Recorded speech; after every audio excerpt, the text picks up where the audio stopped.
Halo, Assalamualaikum warahmatullahi wabarakatuh. Halo, apa kabar teman-teman? Semoga dalam keadaan sehat selalu ya.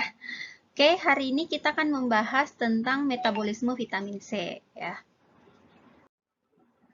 Nah, untuk vitamin C ini, saya rasa kalian sudah sangat familiar ya, apalagi dalam kondisi pandemik seperti ini.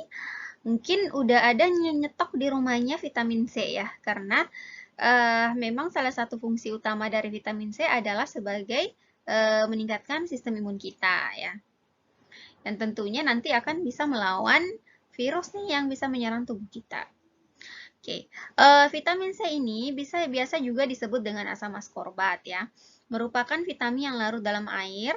Kemudian vitamin C ini bekerja sebagai suatu koenzim dan pada keadaan tertentu merupakan reduktor dan salah satu fungsi utamanya juga yaitu sebagai antioksidan. Ya. Ini adalah struktur dari vitamin C.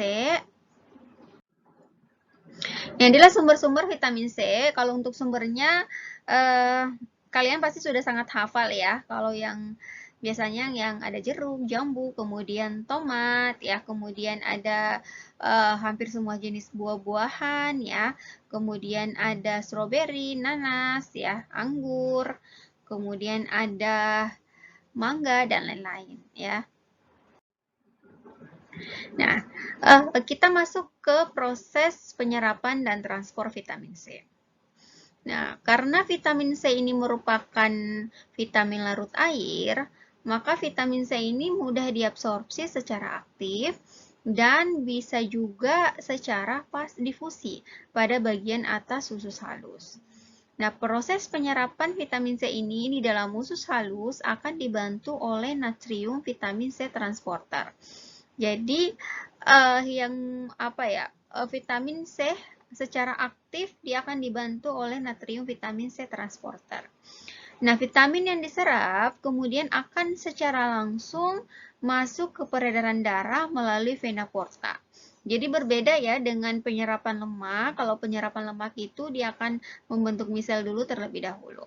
Tetapi kalau untuk yang larut air, kita tidak akan membahas misel lagi, kita tidak akan membahas garam empedu ataupun membahas kilomikron. Jadi kita ketika kita mengonsumsi vitamin C, maka dia akan secara langsung masuk ke peredaran darah melalui vena porta. Nah, vitamin C ini kemudian akan dibawa ke semua jaringan ya. Jadi hampir semua jaringan itu membutuhkan vitamin C. Nah, rata-rata absorpsi vitamin C adalah sekitar 90%. Jadi memang efisiensi dari penyerapan vitamin C ini sangat tinggi ya, yaitu sampai 90%. Jadi kalau misal kita mengonsumsi vitamin C, misalnya nih produk A misalnya yang mengandung 1000 mg vitamin C, maka bayangkan kita bisa mengonsumsi yang diserap adalah sekitar 900 mg. Sedangkan yang dibutuhkan oleh tubuh kita yaitu hanya sekitar 100 mg. Jadi berapa kali lipat ya? Bisa 9 sampai 10 kali lipat. Jadi kembali lagi kalian harus bijak di dalam menggunakan suplemen vitamin C.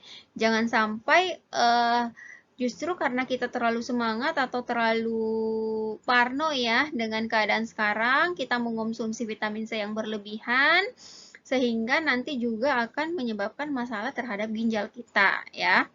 Jadi konsumsilah sebutuhnya saja sesuai kecukupan. Kalau misalnya memang kita merasa tubuh kita memerlukan vitamin C yang berlebih, kembali lagi juga harus perhatikan dosisnya.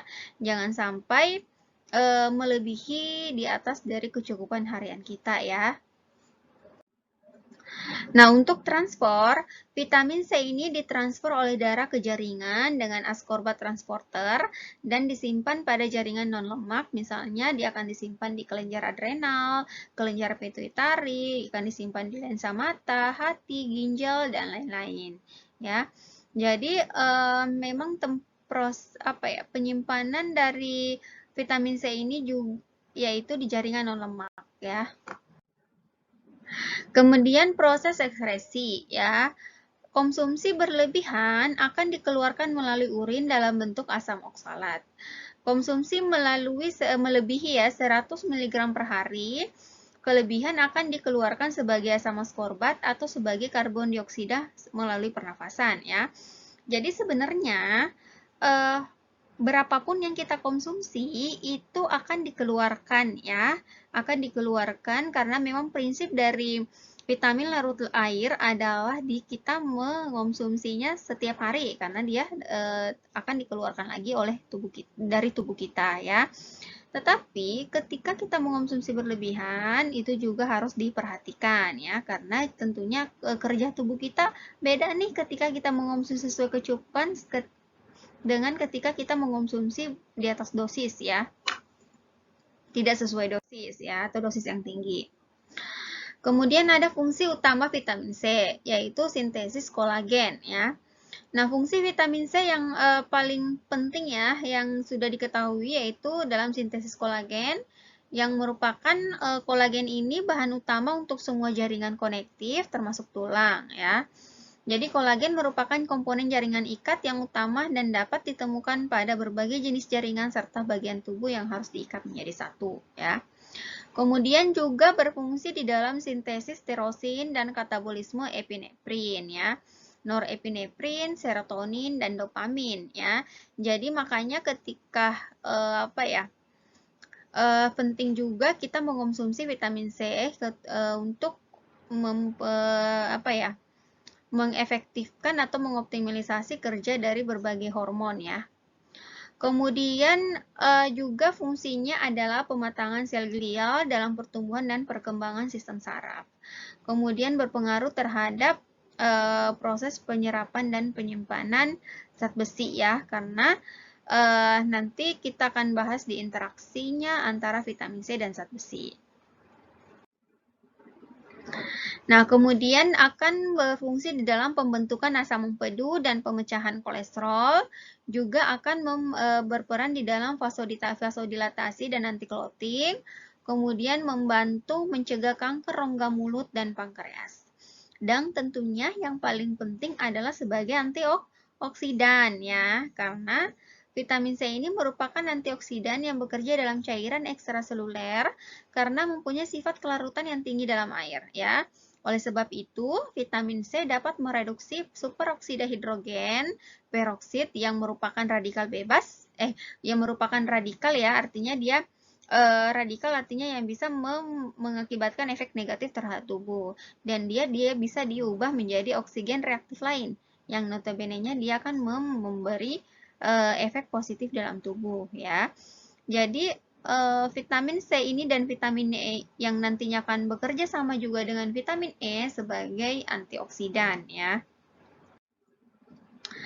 Nah, ini ada beberapa proses yang membutuhkan vitamin C, yaitu ada hidroksiprolin dalam sintesis kolagen, kemudian ada proses penguraian tiroksin ya, kemudian ada sintesis epinefrin dari tirosin pada tahap dopamin hidroksilase, kemudian pembentukan asam pedu, serta dalam proses penyerapan besi. Nah, ini adalah fungsi dari vitamin C yang terlibat di dalam sintesis neurotransmitter. Jadi ini ya, karena kan tadi salah satu efek manfaat dari vitamin C adalah pembentukan hormon norepinefrin ya. Ini ya, peran dari asam askorbat atau vitamin C. Nah, ini dia nantinya akan mengaktifkan atau mensintesis hormon norepinefrin yang notabene-nya dia akan digunakan dalam sintesis neurotransmitter ya. Nah, untuk kekurangan ya, ketika tubuh kita mengalami kekurangan vitamin C ya, biasanya kalau defisiensinya ringan ditandai dengan timbulnya kelelahan, anoreksia, nyeri otot, biasanya juga kita lebih mudah stres ya, dan infeksi akan lebih mudah menyerang tubuh kita. Makanya ketika misalnya dalam keadaan seperti ini kita membutuhkan sistem imun yang kuat ya, makanya kita disarankan untuk mengonsumsi vitamin C sesuai dengan kebutuhan kita ya. Kemudian defisiensi berat menimbulkan penyakit skorbut atau sariawan ya. Biasanya ditandai dengan ulkus, misalnya ulkus atau luka ya. Biasanya ada luka di sekitar bibir, kemudian gusi seperti spons, juga mengakibatkan gigi berlubang, serta pembekakan sendi, dan anemia. Anemia ini disebabkan karena kaitannya dengan proses penyerapan vitamin zat besi ya. Karena ketika vitamin C ini kekurangan, maka akan mengurangi peningkatan penyerapan dari zat besi, yang dimana ketika kekurangan zat besi akan mengakibatkan anemia defisiensi zat besi. Kemudian kelebihan ya, sorry. Di sini kelebihan konsumsi vitamin C itu sangat jarang terjadi ya. Tetapi ketika kita mengonsumsi dalam jumlah yang besar ya, itu akan menyebabkan diare. Jadi perlu diperhatikan ya ketika mengonsumsi dalam jumlah yang sangat besar. Nah, ini ada penelitian apakah suplementasi vitamin C itu memiliki efek atau tidak ya. Di sini kalian bisa lihat bahwa proses pemberian suplementasi vitamin C ini ya sebenarnya diperlukan ketika memang tubuh kita sedang mengalami atau sedang melawan virus ya. Ketika misalnya dalam keadaan normal, sebaiknya konsumsi yang perlu diperhatikan adalah mengonsumsi sumber vitamin C dari makanan ya. Oke, sekian untuk hari ini.